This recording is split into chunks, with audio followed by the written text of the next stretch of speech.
This is the first liquid-cooled engine from Royal Enfield. Kid you not, it is actually scary. This is not your conventional Royal Enfield. For the 21-inch wheels, I thought this would not provide enough stopping power. So if you are a customer of Royal Enfield already, and if you switch to this, you might see that with slip and assist clutch, I would have expected an easier clutch feel, but this is slightly stiff. this gearbox is not like your KTM gearbox, where you will accelerate quickly. There is a bit of refinement that I would expect. That was a very hard punch. With all of those options available, is the Himalayan still relevant in 2026, or are you better off getting one of those products?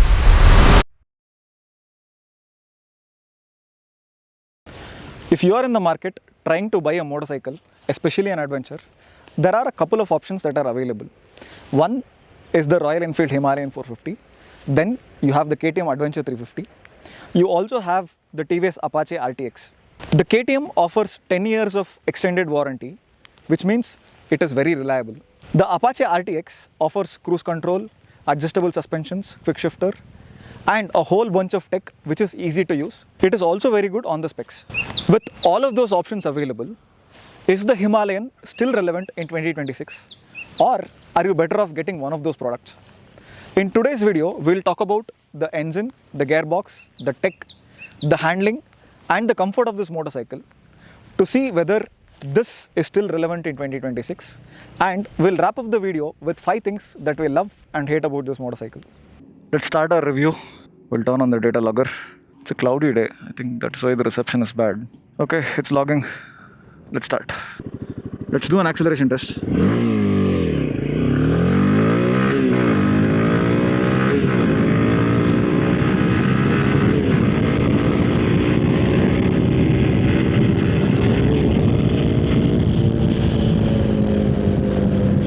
This bike is very fast, and when a bike of this size accelerates, I kid you not, it is actually scary. The engine comes alive when you do an acceleration test on this bike. Let's get to 4000 RPM on 4th gear and we'll try a roll on. Actually, we'll do it at 3000 RPM on this bike just to see how the drivability is and how the mid-range torque is. 3000 RPM, 4th gear.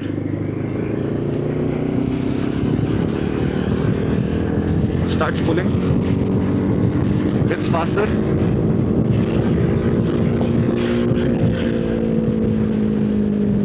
Pretty impressive. And there is a small indicator that comes up here where it says you'll have to upshift. Nice addition. So what I see on the engine, there is very good torque starting from very low RPMs. I'll show you how it works. Let me upshift instead of downshifting. 4th gear, 2000 RPM. Engine slightly struggles, but not by a lot. So 2000 RPM also it is able to handle the torque. And as I pick up speed, very good. And I have zero complaints on the mid-range of this. So if you're buying this bike to cruise between 80 to 100, 6th gear, comfortably at 4000 RPM.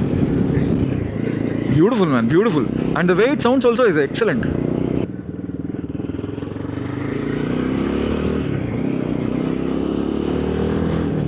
You see the responsiveness of the engine. This is not your conventional Royal Enfield, which cannot rev hard. This bike, because of the construction and because of the need from the previous Himalayan, where people did not find it very comfortable in terms of the character of the engine, now that they have worked on and they've ensured that this is more comfortable for cruising. And I don't think there is any other bike in the category today at this price point or lower which can munch miles on the highway as comfortably as this can. And a very engaging gearbox as well. The 452cc Sherpa engine puts out about 40 bhp of power and 40 Newton meters of torque. The max power is at around 7000 RPM and the max torque is at 5500 RPM. Unlike the previous Himalayan, this Himalayan over here puts out torque at slightly higher RPMs because of the bore and stroke construction. And this engine is also very rev friendly. And right now this engine is a liquid cooled engine. This is the first liquid cooled engine from Royal Enfield. There is a bit of heating that you will feel, but it is still manageable. If you compare this bike against the regular Royal Enfields, what you'll realize is the other Royal Enfields are more of undersquared engines, which means they have a lot of torque on offer and they are not high-revving engines. But this one, they've gotten this very close to a perfect square engine, and this can rev harder. So that's why if you see the power and torque figures and what RPM those power and torque figures are available, so that is at a slightly higher RPM. So if you are a customer of Royal Enfield already, and if you switch to this, you might see that the torque is not sufficient. And speaking about the gearbox, this is a 6-speed gearbox and it has slip and assist clutch. With slip and assist clutch, I would have expected an easier clutch feel, but this is slightly stiff. You need good grip strength in order to manage this within the city. We'll start off by measuring the speeds at 4000 RPM in each gear. First gear, 4000 RPM is about 26 kph. Second gear, 4000 RPM, around 38 kph. Fifth gear, 4000 RPM is 72 kph. Sixth gear, 4000 RPM, 82 kph. So what we see is, just like on the KTM, the gears and the gear ratios are very linear, and the engine is also very linear. This is a strong indication of linear drivability on this bike. Now, how do we verify this? We'll do clutchless upshift and downshift to see how good this gearbox is. Let's try clutchless upshifts and downshifts. First gear, second, third, fourth, fifth, sixth. Very comfortable, very comfortable. Now the linear gear ratios makes it actually very easy for you to predictably upshift even without the clutch. And at 80 kph of comfortable speed, I'm still at 4000 RPM and I still have 5000 RPM left before red line. Let's try clutchless downshifts now. 6th, 5th, 4th, 3rd, 2nd. Very peaceful. The clutch levers are fairly large, but it is not the most easiest of clutch that I've experienced. And in terms of engine, there is a bit of refinement that I would expect, because the chassis and the suspensions are so well refined and it is so much capable that the engine feels like it is lagging a bit behind. And in terms of the travel on the gear lever, I think they've got it perfectly right. It has just the right amount of lever travel to give you good feedback, and the effort is not a lot on the lever. I'm talking about the shifter here, and the effort required to upshift with the lever is actually perfect. There is good feedback, but it does not feel like there is a lot of effort required. On some bikes, you'll feel that the lever will travel peacefully up to a certain point, then there is a hard upshift or a hard movement, and then it moves freely again. On this bike, you feel that center point where the effort slightly goes up, but it is very linear and very smooth. So that was about the gearbox. Now it's time to talk about the brakes. Before we move on to the next section, I'd like to share something with you. We are trying to build a community of people who are passionate about motorcycles and cars. If you are one of them, and if you are interested in more product reviews like this, then please don't forget to subscribe. I'll tell you what, take a moment, pause this video, hit that subscribe button, and we'll continue. Thank you for subscribing. Let's continue with the episode.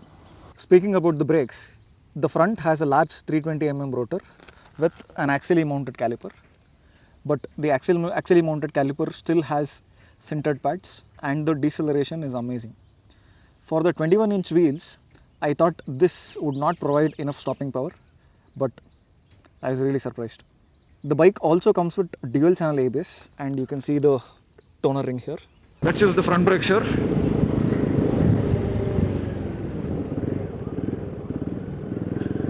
One of the things that I love the most about this bike are the brakes on this bike. Very competent brakes.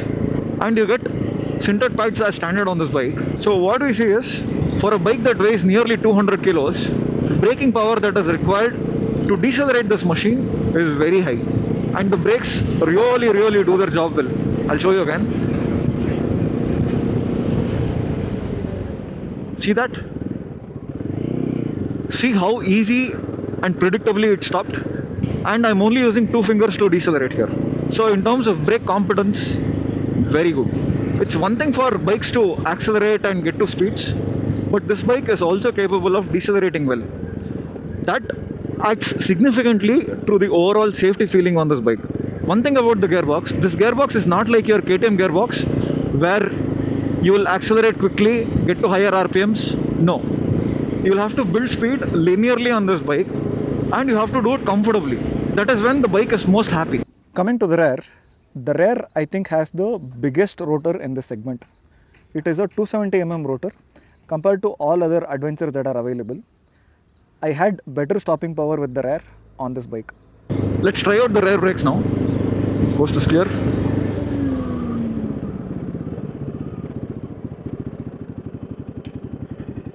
There is a bit of squeal, but arguably I think this has the most amount of stopping power from the rear brakes on any adventure in this category. So a very capable machine, but you will have small niggles, and that should be there on any bike because it kind of builds the connect.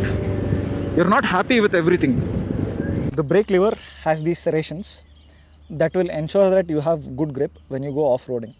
If it was a flat pedal here with no serrations or with a rubber bushing, then you would have found that it would slip a little, but this does not have that problem. Now something that you'll have to be a little mindful of is the moment you keep your foot on the pedal like this, you'll see that the front of your foot is always resting on this because this line is fairly flat, and because your shoe will have a slight curve here, your foot is always resting on the pedal. This will result in faster brake wear on the rear, and there is one small trick to it.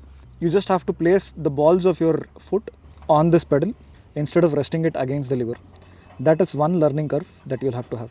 In terms of the feedback from the front brakes, if you see, the brakes are bled well and there is good feedback from the lever. Comparing it to all the other adventures I've ridden, I think the Himalayan has the best brakes.